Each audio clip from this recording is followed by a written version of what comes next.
Hello children, this video class is an initiative of Shivjyoti Educational Group. I am Shravya Vyas and I welcome you all to my class. In today's class, we shall be doing Social Studies Chapter 9, Our Occupations Part 1. Before I proceed with the chapter, I request you to open your book page number 54. First read through the chapter and then listen to the video. Topics covered in part 1 of this chapter is what is an occupation, farming, rearing animals and working in forests. This is just the part 1. In the next video, we shall be covering part 2 of the same chapter. Occupation.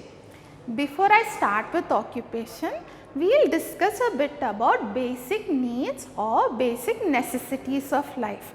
What are the basic needs in life? Okay, you have food, clothes and shelter.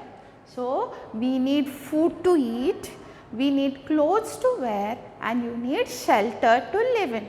Shelter is nothing but home. So, we need home to live in. And how do we get these basic necessities? We need money to buy them. And how do we get money? We need to work for that. Just like your parents work to earn money for your livelihood, in the same way everybody in this world need to work to earn their livelihood. So, what is occupation? Any work done by people to earn a livelihood or money to satisfy their basic needs is called an occupation. So, to earn a livelihood you need money, and to get money you need to work. So, the work done is called occupation. People follow different occupations according to their needs, interests and ability. So, to follow a particular occupation, it depends on your needs, your interests and ability. For example, let us say you are a person whose interest is to work with numbers. Okay? So, maybe later on you will decide to become an accountant. So, to become an accountant, first you need to have an interest for numbers, and at the same time you need to have the ability to understand numbers. And ability not only means skills, it also means qualification, because to work with numbers you need to be an accountant, and to be an accountant you should study accountancy. Okay. Some of the main occupations of the people of our country are farming, animal rearing, working in forests, mining, making goods in factories, selling goods and services and so on. Now, we shall study in detail about the various occupations of our country. First occupation is farming or agriculture. It is the main occupation of the people in villages. It is the main source of income for people in villages. People in villages are completely dependent on farming or agriculture for their livelihood. So, crops include food grains. Food grains are nothing but you have rice, you have wheat, you have bajra. These are all examples of food grains. Then you have pulses like you have moong ki dal, rajma. They are all examples of pulses. Then crops also include oil seeds. You have sesame seeds like tilli. Then you have sarson, which is nothing but mustard. Then crops include sugarcane, jute, cotton, spices, tea, fruits and vegetables. And crops that can grow best in a region are dependent on climate. So, for a crop to grow well, it also depends on the climate of the country, climate of that area. For example, state like Bihar, that climate is very suitable for the cultivation of lychee fruit. And similarly, the climate of Kerala is very suitable for the cultivation of coconut. So, the crops that can grow is dependent on climate. and they are also dependent on the type of soil. For example, black soil is suitable for the cultivation of groundnut and mountain soil is suitable for the cultivation of tea and coffee. Crops are also dependent on the amount of water available.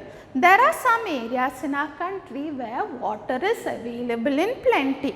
So, in such places, crops like rice and sugarcane can be grown because these crops need plenty of water, and there are certain crops that can grow even in less water. For example, crops like bajra and jowar, they grow even in less water. And crops are also dependent on season. So, just like in summer season, farmers grow rice, okay, farmers grow rice, and similarly in winter season, the same farmer in the same land, he grows wheat.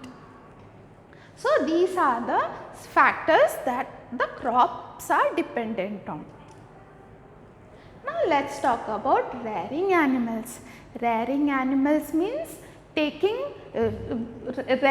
animals is an important source of income to many people in our country. So, different animals are reared for different purposes. So, you rear animals or you take care of animals for different purposes. The various types of animal rearing are cattle farming, dairy farming, poultry farming, fishing and fish farming. Now, let us discuss these in detail. Rearing of animals, okay. Cattle farming, rearing cattle like goats, cows, buffaloes and bullocks is called cattle farming. So, what is actually the main benefits of this cattle farming? So, you get meat from these animals, you get milk and milk products from these animals. Then cattle like bullock, they are used in plowing the fields. So, these are the various benefits of cattle farming. And what all animals are involved in cattle farming? You have animals like goats, cows, buffaloes and bullocks. Now, let us look at dairy farming. Rearing animals for milk is called dairy farming. So, what are the benefits of rearing animals for milk? You have milk and milk products which are consumed in great amounts throughout our country, and they are not just consumed within our country. Products like ghee, whey protein, they are all exported to different parts of the world. So, dairy farming is also equally important.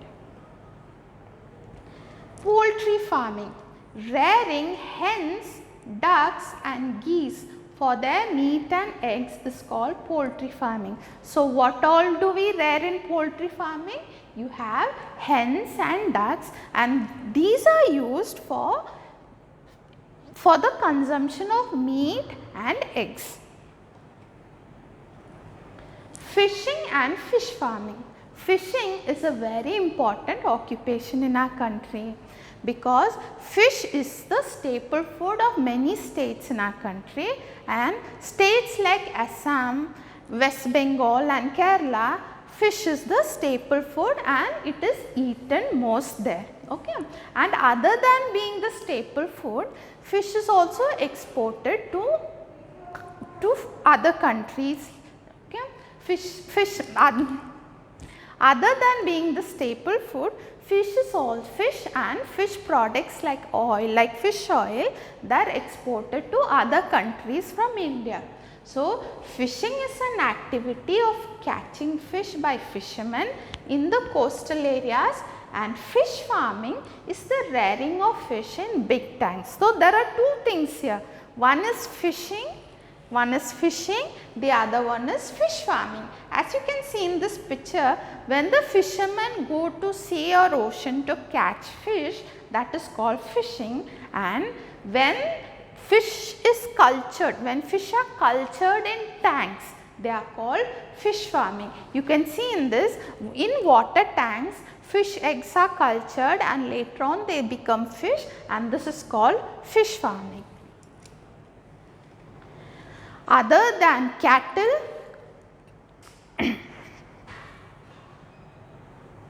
other than rearing animals, working in forest is also an important occupation.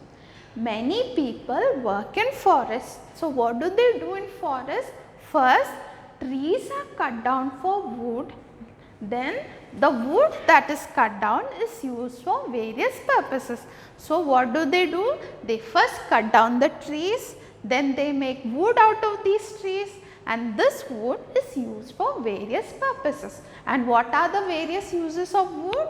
Wood is used for furniture, it is used for packing boxes. If you actually see, this is a packing box, and wood is used for making these packing boxes. It is used for match boxes, it is used in matchsticks, it is used for making paper, it is used for making cardboard, and wood is also used as fuel for those who are dependent on wood and for those who do not have gas stove. That's all for the first part of this chapter. We shall now discuss the questions for lived out class. First question, what is the work done by people to earn a livelihood called? Second question, which is the main occupation of people living in coastal areas? Third question, what is rearing of animals for milk called? Fourth question, which is the main occupation of the people living in villages? Fifth question, what is a large area of land thickly covered with trees called? So, children, I hope you understood this chapter clearly. If you have any queries or doubts, we shall discuss in the lived out class, and please do not forget to type in the chat box with whatever questions or queries you have. Thank you for watching the class. I hope you enjoyed the class. Stay safe, stay happy and study well. Thank you.